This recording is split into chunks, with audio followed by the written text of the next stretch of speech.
بسم الله الرحمن الرحيم نحمده ونصلي على رسوله الكريم أما بعد كان الناس أمة واحدة فبعث الله النبيين مبشرين ومنذرين وأنزل معهم الكتاب بالحق ليحكم بين الناس صدق الله العظيم. Allah subhanahu wa ta'ala bizlerge İslam dinin berdi.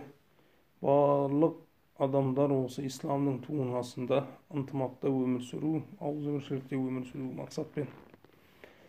Енді кім бұл адамдардың ауызбіршілігін, ынтымағын бұзатын болса, тафрақа бөліну шығаратын болса, фитна шығаратын болса, Алла субхану ва таала Анфал сүресінде оған жаханнамдың уәдесін береді. Яғни яттаби гайра самилил муъминин нуслихи жаханнам ва саат масира дейді.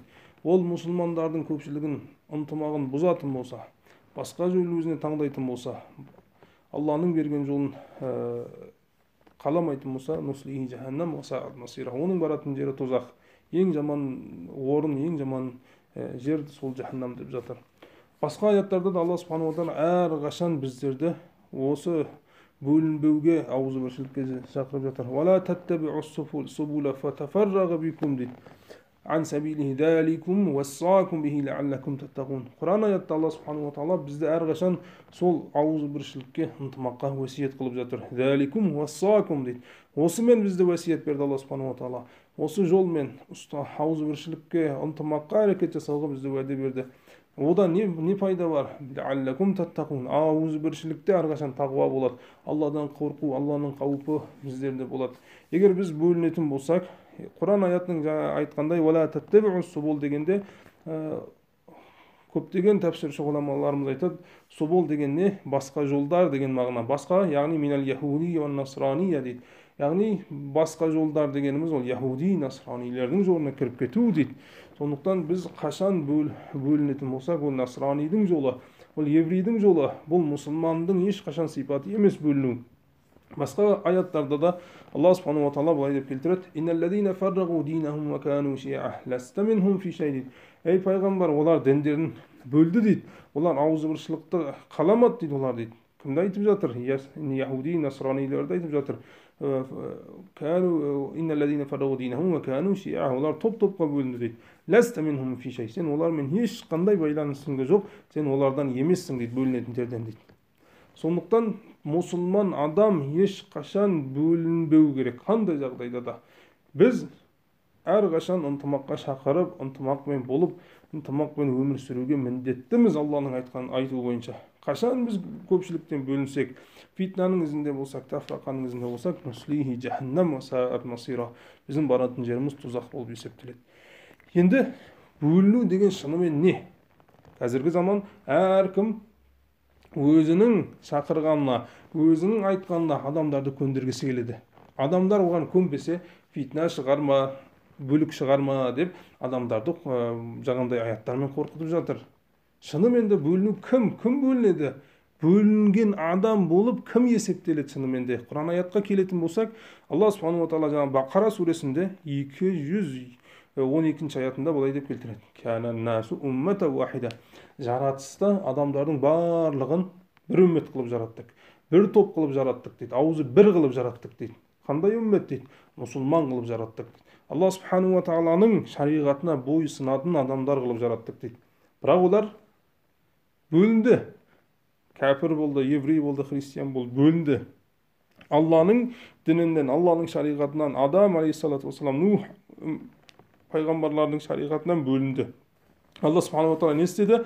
Фаба'аталлаху набийина мубашширина ва мунзирин. Алла субхану ва таала оларға үмметке қайтың, бөлінмең деп, тафрақа шығармаң, бүлік шығармаң деп, ол жаңағы шариғатта амал жасамайтындар, кәпір болғандар, бидатқа кіріп кеткендер, фасық болғандарды дінге шақырды пайғамбарлар арқылы. Фаба'аталлаху набийина мубашширина ва мунзирин.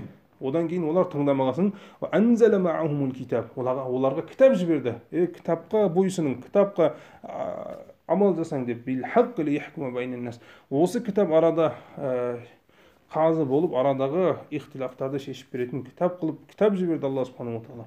Онда бөліну қайдан пайда болды? Бөліну деген Аллахның шариғатына бойсынбағандан пайда болды әрқашанда. Құран аятта Әли Имран сүресінде 112 аятында Алла Субхану тағала былай деп айтады: "Вa'тасиму бихаблиллахи джами'a ва ла тафаррaqu" дейді.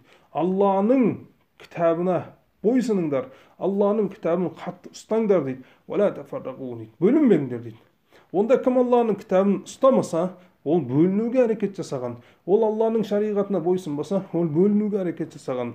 Ол шариғатты ұстамаса, ол шариғатқа бойсынбаса, ол бөліну содан пайда болады. Онда менің дегенімді жасамады, ол бөліну емес. Мен имамның сөзіне бағынбады, ол бөліну емес. Менің пәлен жердің бас имамына бойсынбады, ол бөліну емес. Бұл бөліну қашан? "Вa'тасиму бихаблиллахи джами'a". Аллахның шариғатына бойсынбағандар, олар бөлінеді. "Ва ла тафаррaqu". Аллах Субхану ва тағала айтып жатыр. Мынадан анық аят жоқ. Немесе Ан'ам сүресінде 154 аятында "Ва анна хаза сирати мустақима" дейді. Менің жолым тек қана тура жол осы дейді Алла Субхану ва тағала дейді. Менің шариғатым фаттаби'уху дейді. Соған бойсының дейді. Ай вa'малу дейді. Бойсының деген, яғни шариғатыма амал жасаң дейді. Шариғатымда қашан амал жасайтын болсаңыз, қашан менің жолымда болсаңыз, сіз ауызбіршілікте боласыңыз дейді. Ынтымақта боласыңыз дейді. Қараңыз, ынтымақ деген әдемі сөз. Ынтымақ, ауызбіршілік, бөлінбеу, фитна шығармау өте әдемі сөз. Алла Субхану ва тағала да бізді ауызбіршілікке шақырып отыр. Қалай? Алланың жолымен болу, Алланың шариғатына амал жасау ауызбіршілікке алып келеді. Бауырлар, ынтымақ, шариғатқа амал жасау ынтымақ алып келеді. Енді бөліну қайдан пайда болады? "Вала таттаби'у субул". Қашан біз бұл шариғаттың бұйрықтарына амал жасамайтын болсақ, сүннетіне, мустахабына, фарзына, уәжібіне амал жасамайтын болсақ, Наби саллаллаху алейхи ва салламға ермейтін болсақ, "Ваттаби'у субул", басқа жолдарға кіріп кетеміз. Жаңа тәфсирде айтқандай, басқа жолдар дегенде минал яхуди ва насранияа. Ол яхудидің жолы болып кетеді. Қазіргі заманда мұсылмандар өз шариғатын тастап, басқа шариғаттарды ұстап кетіп отыр. Басқа жоқ діндің өкілдерінің амалдарын жасап жүрміз біздер. Шариғат бізге рұқсат бермеген. Онда бөліну, шариғатты ұстаған адам бөлінбейді. Ешқашан ол бөлінбейді. Ол сүннетмен жүрген адам, Наби саллаллаху алейхи сүннетімен, Алланың бұйрығымен, "Анна хаза сирати мустақим", Алланың мустақим жолымен, шариғатымен, "Вa'тасиму бихаблилlah", Алланың Құранымен жүрген, ешқашан оған бөлінбеңдер деп айтпаңыз. Себебі ол бөлінбейді. Кім бөлінеді? "Вала таттаби'у субул".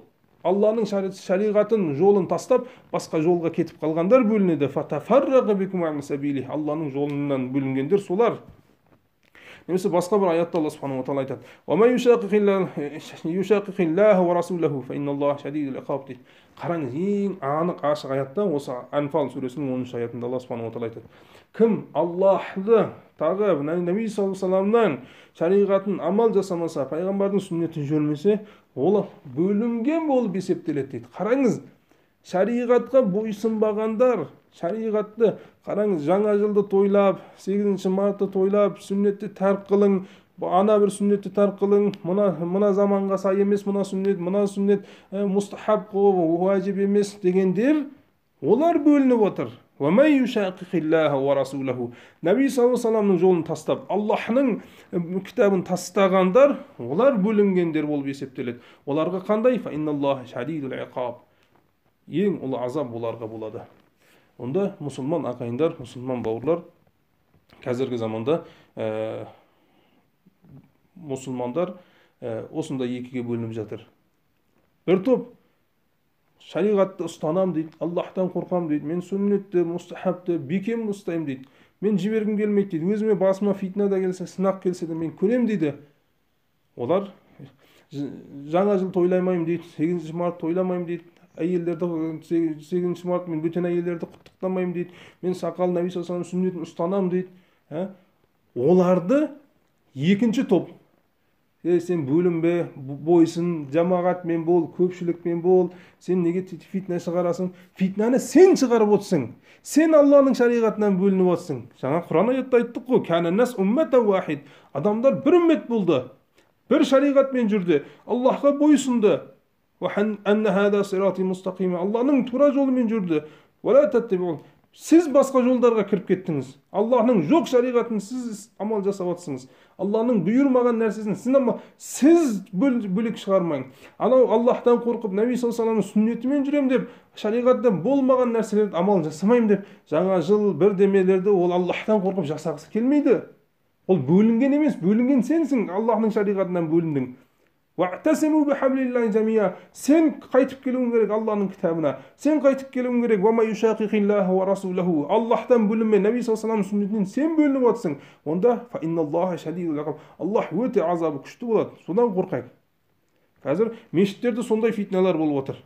Ана имам, ана бас имам, ана өкіл имам өз орнынан, өз нәпсіне, өз жұмысына, өз ақшасына, өз табысына қолданып отыр. Сүннетті ұстанам дейтін бауырларды бөлінушілер, фитнашылар, бөлінушілер олар емес, олар өз жолымен баратыр. Ол мұстақим жолмен баратыр. Сен бөлініп жатсың, сен жоқ нәрселерді шариғаттан енгізіп жатсың, сен бидат шығарып жатсың, сен жаңа біреудің көңіліне, біреудің қалауына әрекет жасап жатсың. Фитнашы сенсің. Сен Аллахның шариғатына қайтпайынша, Аллахның кітабын ұстамайынша, мұсылмандардың сабилул муъмининге Аллахның бұйрығына қайтпайынша сен фитнашысың. Ана мұсылман саны аз да бола қойсын, 10 адам бола қойсын мешітте. 10 адам сақалды қойып, 10 адам шариғатты ұстап, жаңа жыл тойлағысы келмейді, 8 март тойлағысы келмейді. Ол фитнашы емес. Оған сен фитнашы десең, өзің фитнашысың. Сен шариғатта амал жасамайсың. Алла субханаху ва тағала жаңа аяттарда айтады, кім бөлінеді дейді. Ол шариғатта амал жасамаған адам бөлінеді. Анау байғұс, анау Алланың құлы, ол кімден бөлінді? Ол сенден бөлінді, бірақ Аллахтан бөлінген жоқ ол. Ол Алланың шариғатын, сен Аллахтан бөлдің. Онда бөлінуші сенсің, фитнашы сенсің, бүлік шығарушы сенсің. Аллахтан қорқайық онда. Әрбір нәпсімізді бізге ермеген адамдарды фитнашы, бөлінуші дейтін болсақ, біз Құранды түсінбейміз онда. Біз аятты түсінбейміз. Біз онда Наби саллаллаху алейхи хадистерін түсінбей, тек қана біз шариғатты өзімізге табыс, жұмыс деп адамдарды өзімізге бағындырғымыз келеді. Ол дұрыс емес, бауырлар. Онда қашан біз мұсылмандар Наби саллаллаху алейхи сүннетімен, Құранмен жүретін болса, олар тура жолда. Бөлінушілер кім?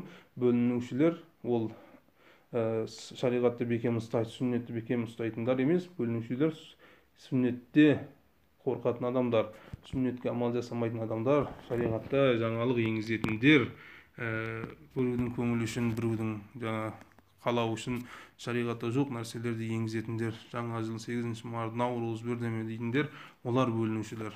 Алла сақтасын онда. Алла субханаху ва тағала мұсылмандарға баршамызға ауызбіршілік ынтымақ насып болсын иншаллах. Ва ахиру дағуана алхамдулиллахи раббил